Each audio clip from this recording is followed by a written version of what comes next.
See, I told you I was going live. First things first, though, is I am going to be smoking some chillum, and I'm pretty excited because I had a chillum waiting for me. I had a chillum waiting for me, and that makes me happy. That makes me super, super happy. Oh, I did not. I did not D&D. Hey, Queen Sweets, how are you doing? Let's D&D this, because if I got a phone call, I'd be so irritated. Bam.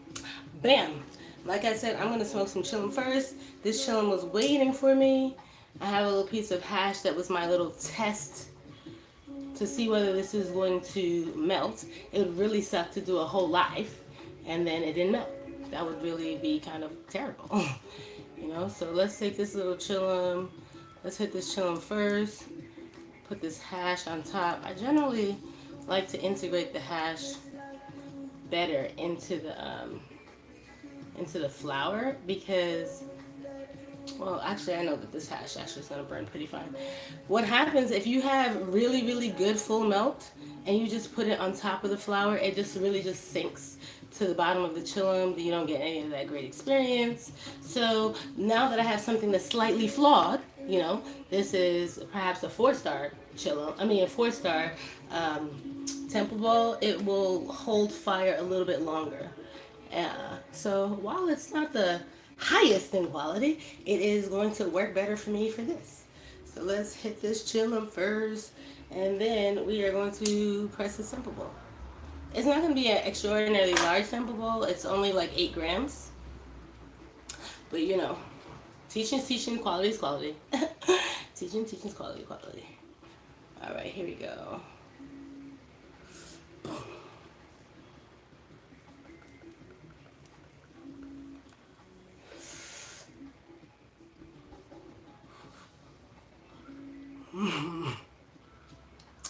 I sure do love a chillum of my own wheat. See, I rely on my own supply. This is my flour, this is my hash, and this is all my happiness. Hey, Candy Queen Genetics, how you doing, darling?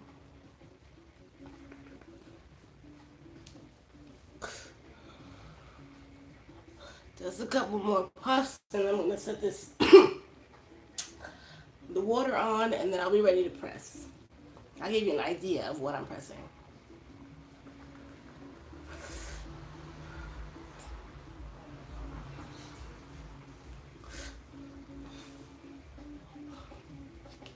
You know how it goes. I grow it, then I wash it, then I'm happy with it. Woo, woo, woo.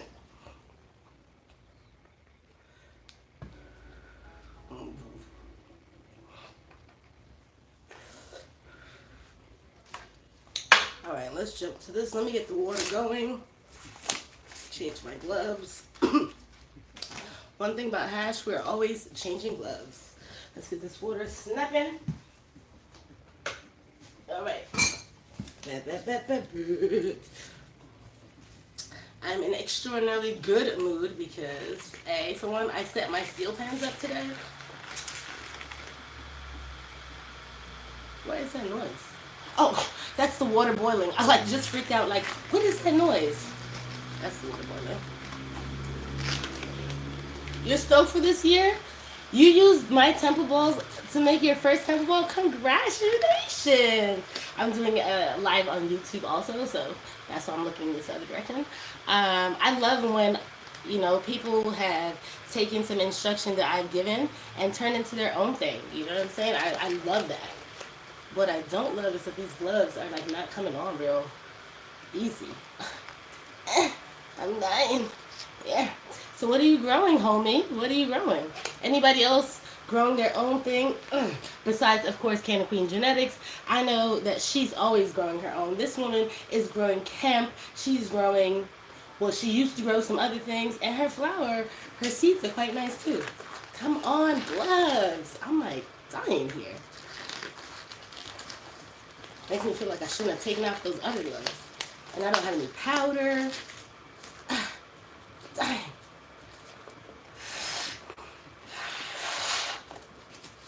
I feel like a rookie. Okay, this is gonna work out eventually.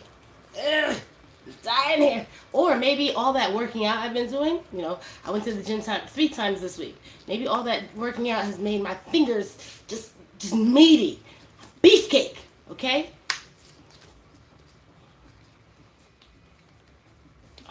Oh man, homie's telling me about how he's in Cali and he's in Cali and he's growing his 6 plants, but you know what? There is nothing quite like growing your own. Okay, this is as good as it's gonna get. Let's make this happen.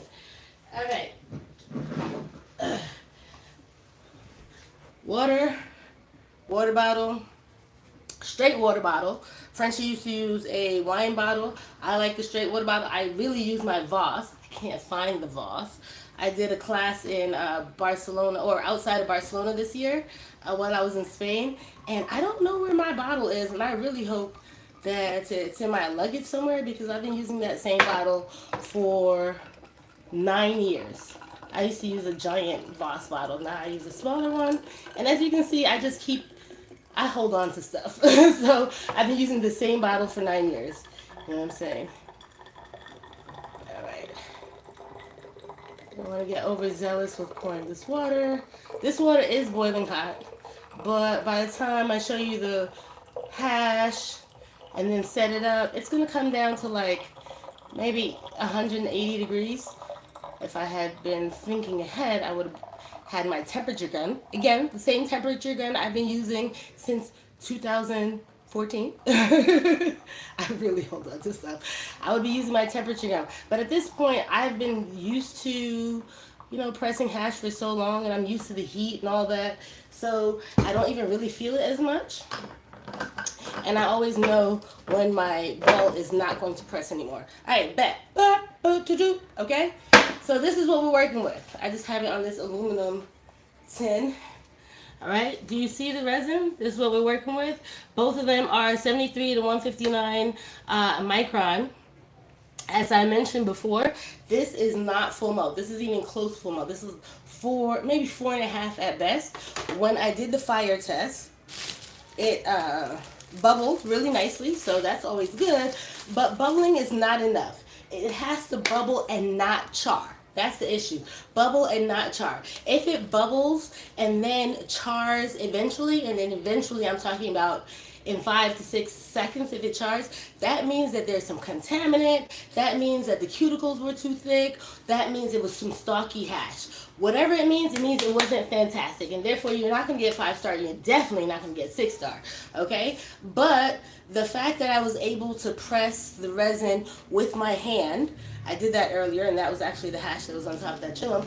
The fact that I was able to press that resin with my hand lets me know that my mere 98 degrees Fahrenheit, where is my other bag?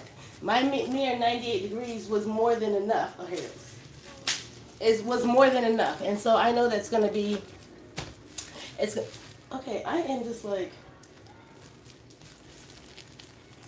I'm being like a little bit weird because I just dropped this on my couch, which is not touching the resin on the inside, but I'm super particular. That's why I have endless amounts of gloves. You don't want to contaminate your resin for any reason. Okay? I had one bad situation back in 2015. I had washed some material, which that material ended up testing, it was hot. And I found out after the fact, but it's like my one time that I had been called to task in front of everybody and their mother. I did not want to be a hash maker again after this, after I failed microbial in 2015.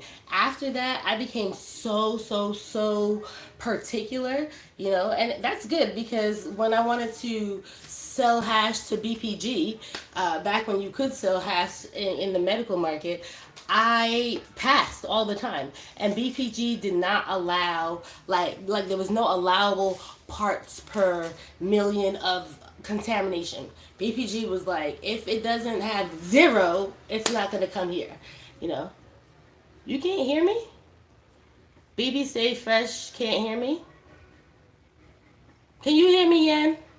I think Yan can hear me. Hey, what's up, Lorraine? How are you doing? Okay. Hey Leo. Oh, I'm sorry. I have not looked. I haven't done a live in so long that I forgot that you're like supposed to look and see what's going on. Okay. So let us. So I have some resin here. I have 5 grams right here. I could do the whole thing. The only thing is, I needed this to be 2 temple bowls, and I really don't like mess. I don't like when things aren't like perfect, and I'd rather not rip the temple bowl. So y'all just gonna have to learn this with the smaller amounts. I'm sure you will get it. All right, here we go. Right, so we're using a Reynolds wrap turkey bag. I really like buddy bags. When I don't have buddy bags, then I'll go back to the Reynolds wrap. So this is just a turkey bag, you know, like what you cook turkeys in. And the resin is there, just piled. I have the water. Now, at this point, make sure my hands are not wet. You do not want that. At this point, this is quite hot, but I'm pretty used to it. And we're going to put the resin, the ball. We are going to put the glass right on the mass of resin. That's all we're going to do. We're just going to put that there. And this is going to tell me a couple things really fast. This is going to tell me how the temple ball is going to press. This is going to tell me, and that is based on the change in color and how fast is the change in color. So we're at less than a minute, right? Let me just take this off for a second. Boom. Let me show you something that'll tell you something immediately. I don't want the rest of the resin to fall. That'd be a rookie move. But you see that dark space in the middle? You see that right there? That hot bottle was on the resin for such a short amount of time, and it changed the color. Bet that says, like, even though I was dissing it before, maybe I was saying it was stalky. Well, it still could be stalky. Maybe I was saying the cuticles were too thick or whatever. The heat penetrated enough, and there's more than enough oil for, in mere seconds, the resin to contract in, right? So boom. So I'm happy. Like I said, if this had been 5 or 6 star, what would have happened though is that the glass would have pretty much quickly like sunk in, boom, almost to the table, and then I would be able to just like press it out super fast. Guess what? That's sexy, right? That's sexy. That's not so great for doing a live when you're trying to explain stuff. That goes too fast. So that's why this 4.5 star is pretty fine. All right? Bad. What's up, Jamaica one? All right, so I have already seen that this is going to be a good experience. I'm excited. And I am going to put this back on here. And I'm applying no pressure, okay? The point here is not to apply pressure, but rather to just move the ball. I'm not quite sure why I want to keep calling this a ball. I think it's because it rolls. Come on. That little chillum was not enough to like fuck up your whole thing. All right. I want to keep moving the glass forward without applying any pressure. So sometimes people say, oh, I made this temple ball and I made it in a rosin press. Let me just tell you, I used to make rosin. It's not that I used to. I haven't made rosin in so long. But back in 2015 up until 2018 when I was selling, my stuff to medical, I made rosin. I don't really make rosin right now, but apparently I need to go back to making rosin. Anyway, but see, now I have totally forgotten. Oh, people are like, oh, why don't you use a rosin press? Oh, I use a rosin press and it's great. The thing about using a rosin press is that it applies the same thing, the same pressure and heat that it would do if you were making rosin. But that's not my job right now. Right now, I want to melt everything slowly. I want to watch it happen slowly, and I apply no pressure, because when I actually do apply the pressure, I want that the resin within the trichome head has been melted alongside with the cuticle of the trichome head rather than squished out. And let me tell you why I don't want it to be squished out. If you get all pushing and such like that, and it's also really hot, what will happen is that you get a leading edge of like very, very transparent oil, which actually is rosin. And now that you've made that leading edge of rosin, what you have left back here is a whole bunch of THCA still and a whole bunch of cuticles. So therefore you have made rosin, but whatever you're making with that other part is going to be significantly less quality, right? If you are trying to make a product which has everything contained, and you want to age it and such like that, you can't be leaving this back part that wasn't part of the super fast flow and then think that you're making something good. In fact, that probably is going to lead to very crumbly hash, though that's not the main reason hash crumbles. Hash crumbles generally because people do not dry their hash enough. People are in too much of a rush thinking that they're going to have such great terpene loss if they let it go too long. If your room is at the temperature it should be, which is, if you can pull it lower than 55, that's great. And it's at the relative humidity that it should be, then you will not your resin will dry at a pretty consistent rate outside of Colorado. None of these rules apply to Colorado. It's so dry in Colorado that no matter what you do, it dries really so super fast. It's crazy. But other places, if your resin hasn't been drying a good 4 or 5 days and you haven't decided to let it go another 6 hours, your resin's probably wet. And if your resin is wet, guess what's going to happen? You're going to make a nice temple ball, and then it's going to be shiny. You're going to show it off on Instagram. It's going to be so fly. And then tomorrow it's going to be matte and crumbly. And then you're going to wonder what the hell happened. And what happened was that water was left in the resin and you didn't do a good job. I mean, that's the case. I'm sorry that I've been pressing this without explaining a damn thing. Okay, so I have been pressing this, but with very little pressure. You know what I'm saying? There's only so much I could do by doing this, but I'm doing more heating and allowing the weight of the bottle to do what I need to do. Is this doing stuff? It sure is. It sure is. I'm going to turn it on the other side, and I'm going to allow the heat to penetrate as well. Let me read some of these things. I missed your videos. Hope all is well. Well, Raphael, I gotta tell you, since I last was making videos for YouTube, I've had like at least 2 burnouts and like 2 relationships go to absolute shit, and my life completely turned around. So I'm on it again. I'm sure you have wet temple balls in Florida because Miami is damp. I sure do miss Miami though. I still have my 305 area code on my phone. Oh, okay. What are my thoughts on Piatella? It's interesting because Piatella has been around for quite some time now, like in Spain. You know what I mean? And because I go to Spain a couple times a year, or at least every single year, I saw Piatella long time. It got to the U.S. after COVID, and it has been a raving, right? Piatella is one. I mean, anything that really is about resin, I'm pro it, right? Nothing against rosin, but there's something ridiculously special and unique about the trichome in its entirety with all of its secondary metabolites. And I have to say, for the rosin boys and girls and thems, or everybody, there has been nobody, especially those rosin ones, who has smoked chillum with my ass and not been sat down.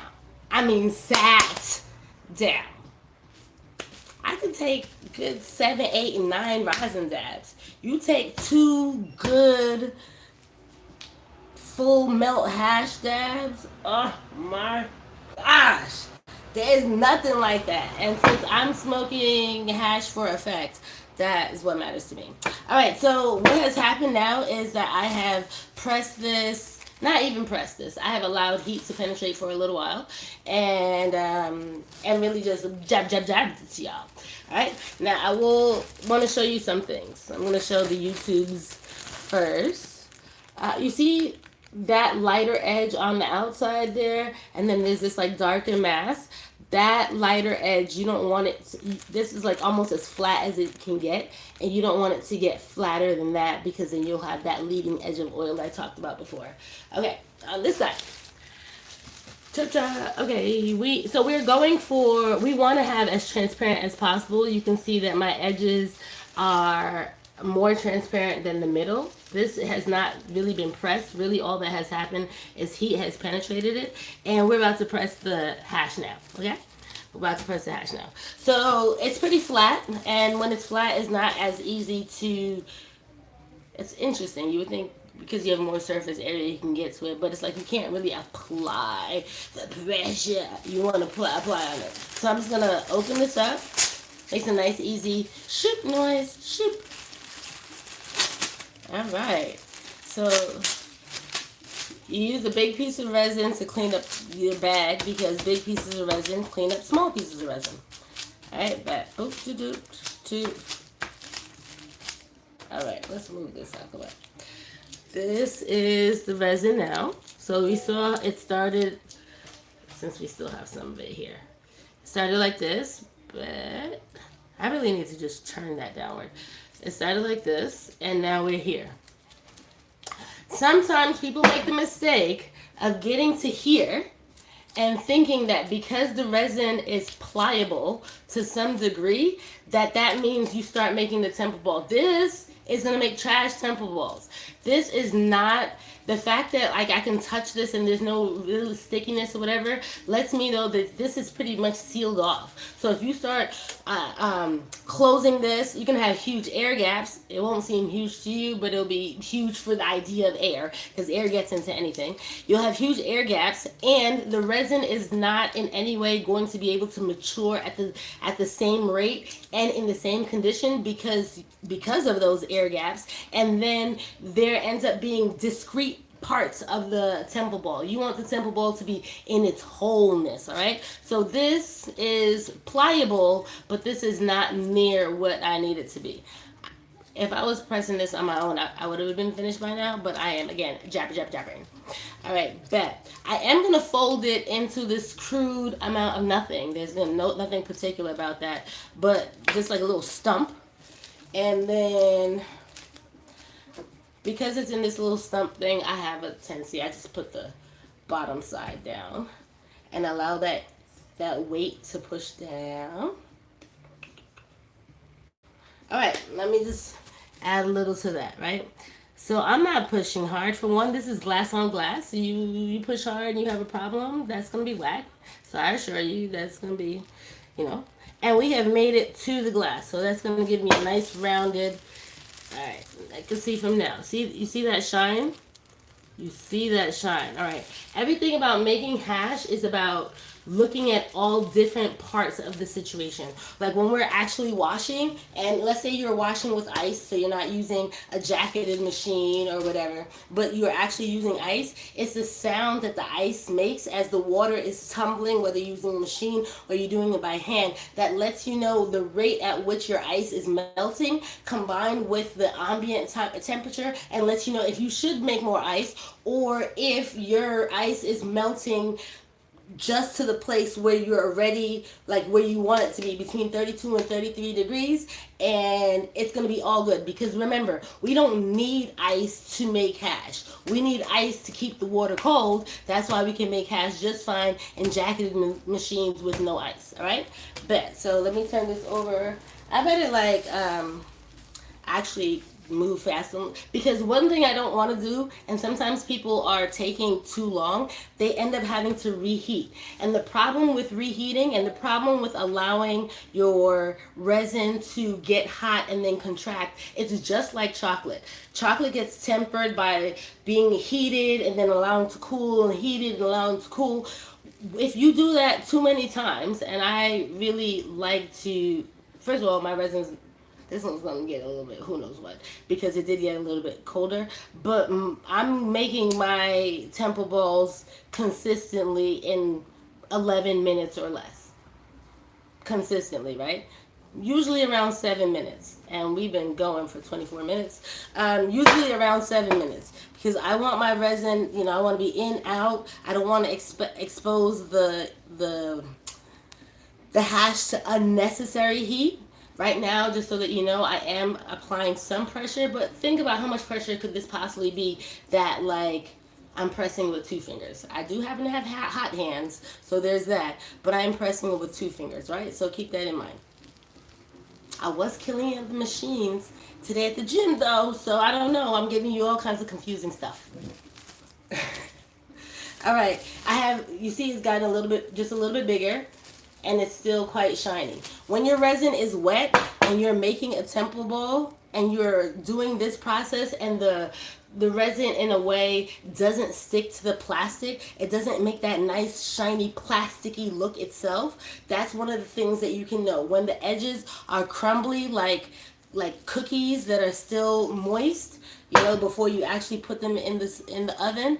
That's when you know that your resin is wet and or you haven't pressed enough.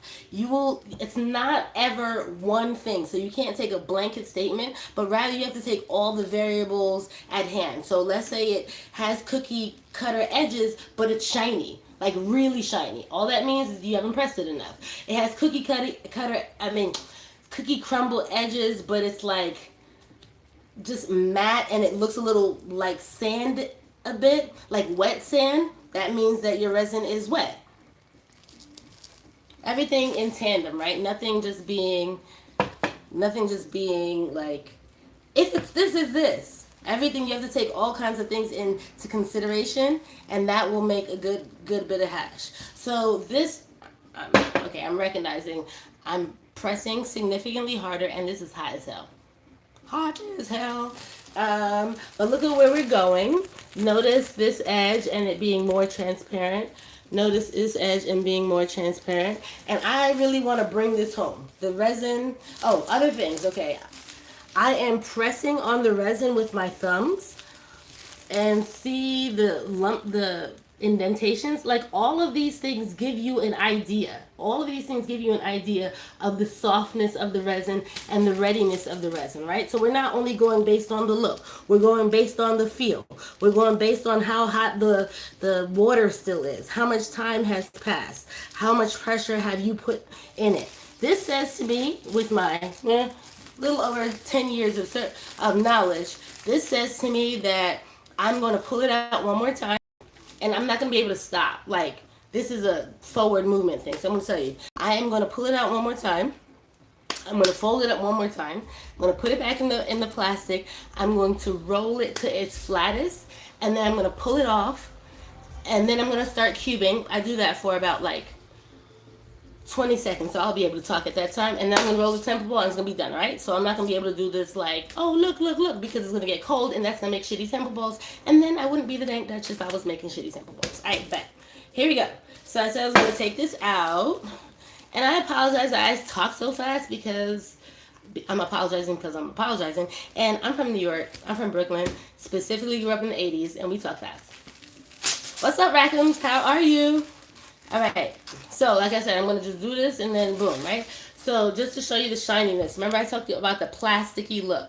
You need that resin to look like plastic. You need it to look like it's an extension of this plastic that I'm using right here. You see how it sticks here? I have no fear. No fear. There's more than enough resin in here. This may not be 5-star, but this is, and if it was 5-star, we would definitely not deal with it. This way we'd be a little bit, we'd be done for one, and we'd be faster. This is really malleable, but it's not ready. We're going to go one more time, and we're just going to run into the table ball right after that. Everything has to be smooth. Nothing taking extra long. So this is the malleability. Oh, it smells like some nice chocolate caramel. That's nice. Okay. In fact, me doing this was not that advisable. I added a lot of air, but it at least made it into a lump, okay? So we're making it into a lump. Let's make this beautiful. All right.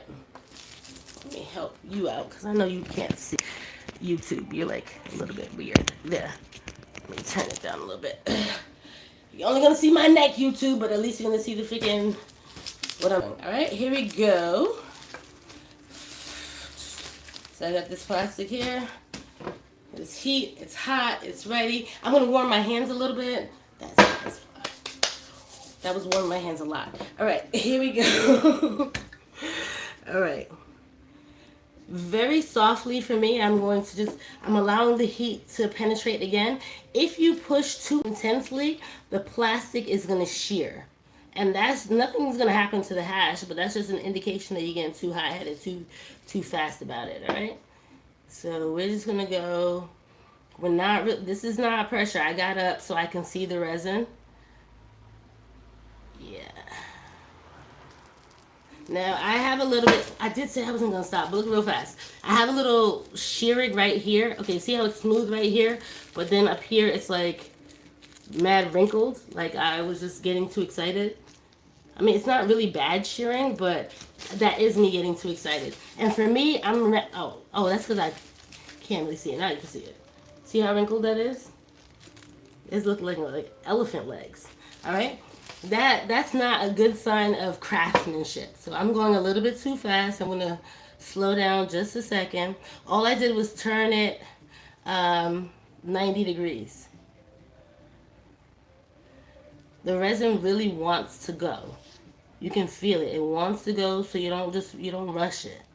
And I'm not only doing this just for the idea of melting resin, I am doing this so that I am making the THCA just a little bit more, or actually a lot of it, more bioavailable. A lot of times people think, oh, the THCA converts just fine at the time that you heat it, and that's not true. Actually, smoking weed the way we smoke is actually the most wasteful way of getting our cannabinoids. That's not really the best idea. So by activating this, and that's why I said there's nobody who's ever smoked chillum with me that didn't end up sat down, okay? Because there's something special. There's something about how the hash that has been not only washed in its the broadest spectrum that I'm going to use, which is going to be 73 to 159.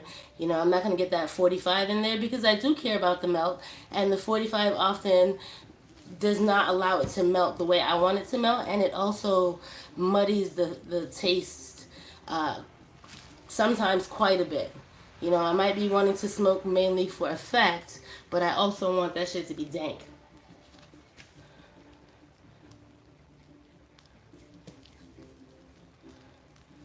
All right, this is feeling soft.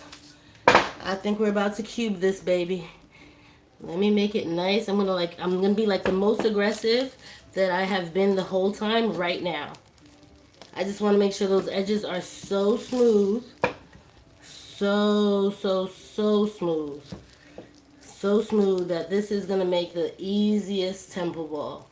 The easiest.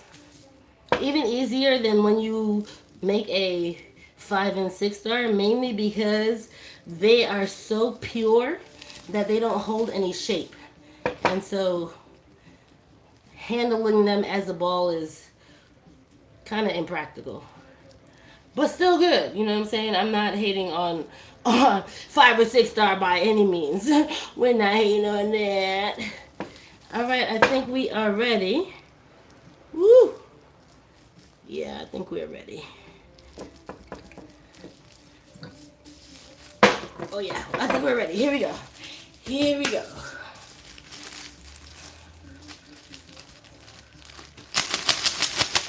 Yes, especially sticky. They almost didn't want to let go. Woo! Baby. Ooh. Okay, so it's doing something. Let me see what it's doing. It's, instead of falling apart like it was before, it's doing something, but let us get some of that air out. Ooh. Oh, this is actually pretty sticky. Maybe it was better than I thought. Alright, so now I'm going to make it into a cube. A cube, actually the first thing I'm making it into is a little bit of a slight round ball. Then I'm going to squeeze it into a cube. You have to make it as dense as possible. It cannot have air in it. And at this point, if you have melted your resin enough, it should be malleable such that it has no creases. Whenever I see temple balls that have creases and cracks in it, it's like you're not really understanding what you're trying to do here, right? I'm good. I'm done with the cubing. I'm ready to roll, right? Bet this feels real tight. All right. Now, while I'm rolling, I'm actually really just rolling one hand. I'm right-handed. I use the left hand as just the platform.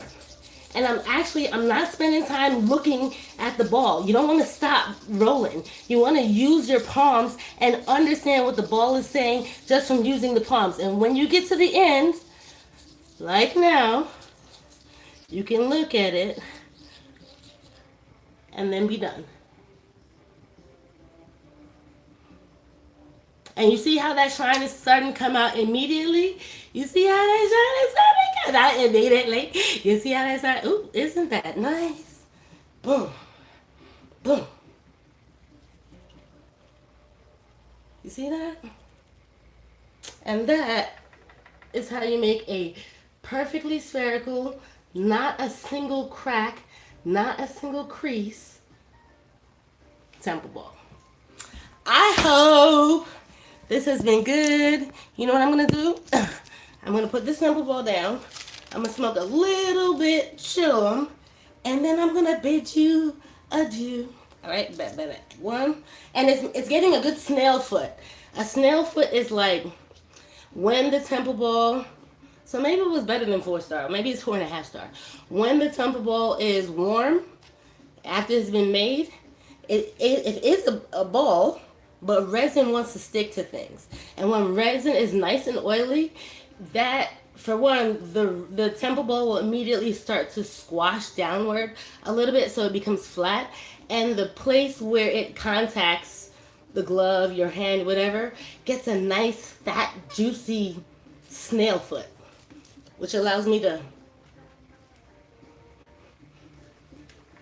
do that.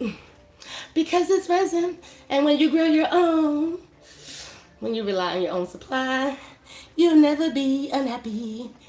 Unless you get mice or some dumb shit like that, but that's another time. Oh wait, I said I was gonna do a little chillum. Hold on a second. Let's roll it. Oh, so how do I get this off and be as pretty as possible? I'm gonna roll it off, okay? Roll it. Just roll it off.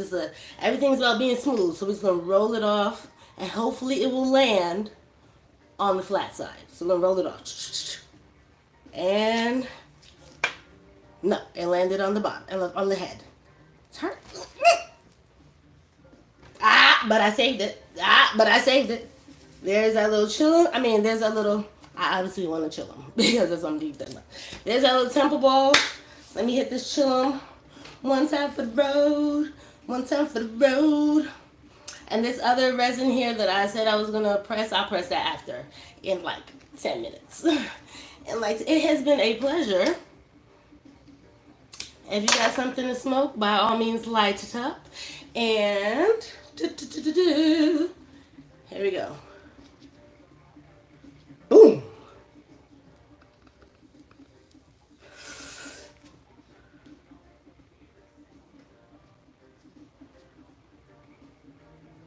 Thank you, Frenchie.